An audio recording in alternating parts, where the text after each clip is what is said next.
I've not plastered before, but I got some multi-finish, borrowed a hawk and trowel, and I'm going to attempt to plaster this wall behind me.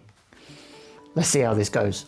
Oh man, is this going to be a what is he doing kind of video, and most probably a very triggering video for anyone who is a plasterer.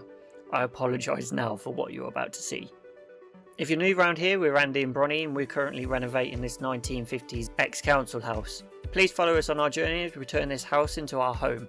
So I started off where everyone does, by mixing up the first coat.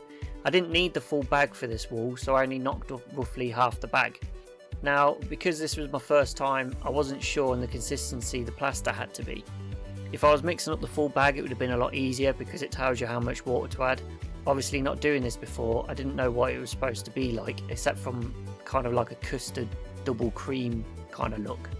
Anyway, I got to what I thought it needed to be like and then started to put it on the wall. I just could not get it to flow onto the wall very nicely at all. You might have seen my big mistake as well. I think I'm right in thinking that the hard wall I used to fill in the old sockets, which is now dried, I needed to coat it with some PVA, let it go sticky and then apply the plaster. I didn't do that, and my god did it suck the moisture straight out of the multi-finish. I also struggled around the boiler flue and where it goes into that really tight angle at the top. So many things to contend with, and this was just the first coat.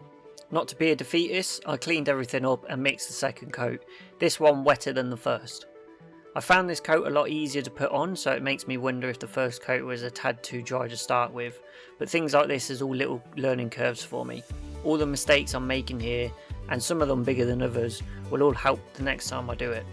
And people shouldn't be scared to make mistakes. There's 3 things to do when you make one: admit it, learn from it, and don't repeat it. And that's what I'm planning to do here. I mean, another mistake is probably don't upload it onto the internet, but hey ho. Anyway, like I said, this went on a lot better than the first, and once it had gone off a little, I went back over it with a clean trowel, wetting the trowel and then smoothing it over, going both vertically and horizontally. It's not perfect by any means whatsoever, but that's why I wanted to try it in this cupboard where no one will ever see it. The part of the wall that had no hardwall on it came out not too shabby for the first attempt, if I do say so myself. Those other spots just dried way too quickly, which just meant it dragged, so rather than making it worse, I just left it and I'll sort it out once it's dry. I'd really appreciate it if you let me know in the comments if you have any tips. Let me know what you think and maybe share your experiences with plastering. See you in the next one.